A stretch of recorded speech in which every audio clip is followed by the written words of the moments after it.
नमस्कार, मी पंजाब डक. आज आहे 21 मे 2025 आणि मी आहे माझ्या शेताजवळ. पाहू शकता ते कसा पाऊस पडलेला आहे आमच्या इकडं.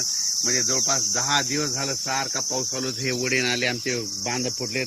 10 दिवसापासून आमच्या शेतामध्ये वापसा नाही आणि या ठिकाणून परत महाराष्ट्रातल्या शेतकऱ्यांना अंदाज देणार आहे.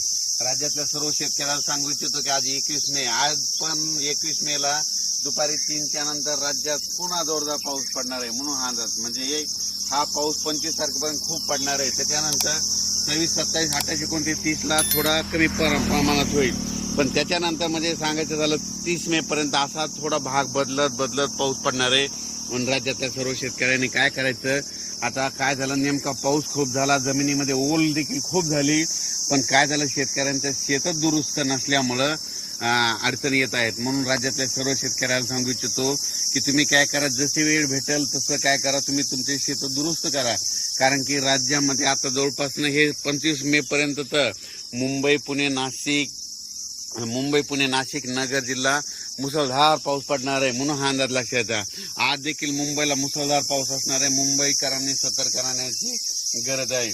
म्हणून हा अंदाज लक्षात घ्या. आणि राज्यात मात्र दररोज 2-2 दिवस प्रत्येक ठिकाणी मुक्काम करत हा पाऊस संपूर्ण राज्यावर पडणार आहे. विदर्भात पडणार आहे, पूर्व विदर्भात पडणार आहे, मराठवाड्यात पडणार आहे, पश्चिम महाराष्ट्र, उत्तर महाराष्ट्र, दक्षिण महाराष्ट्र, कोल्हापूर इकडे सगळीकडेच पडणार आहे. म्हणून हा अंदाज लक्षात घ्यायचा.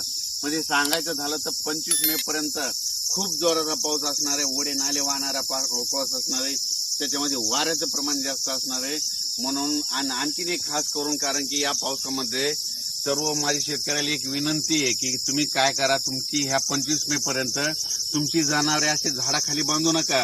कारण की काय झालं, आज आमच्या तालुक्यात देखील खूप ठिकाणी विजा पडल्याने जनावरे खाली असल्यामुळं त्या जनावरे दगावली आणि विजा पडत असताना, कडकडत असताना झाडाखाली तुम्ही देखील थांबू नका. आपले पाळीव प्राणी देखील बांधू नका. माझी सगळ्याला विनंती आहे. कारण की म्हणजे काय झालं, महाराष्ट्रभर बघितलं तर विजेमुळे खूप शेतकऱ्यांचं पशुधनाचं खूप नुकसान झालं. माझी परत विनंती की विजा कडकडत असताना झाडाखाली थांबू नका.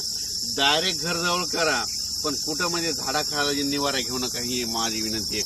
आणि राज्यातल्या सर्व शेतकऱ्याला सांगू इच्छितो की म्हणजे तुम्ही काय करा, 30 मे पर्यंत तुम्ही तुमचे कामं आटपून घ्या. त्याच्यानंतर काय होणार आहे, परत वातावरण तयार होणार आहे आणि यावर्षी लवकर पेरणी होण्याचा चान्स आहे. म्हणजे सांगायचं झालं तर जूनच्या दुसऱ्या आठवड्यात चांगली पेरणी लागल आणि कारण की तोपर्यंत 30 मे पर्यंत पाऊस असल्यामुळं हे शेत दुरुस्त होणार नाहीत. आणि तुम्हाला मग दुरुस्त करण्यासाठी 1, 2, 3 जूनला ऊन वाढणार आहे.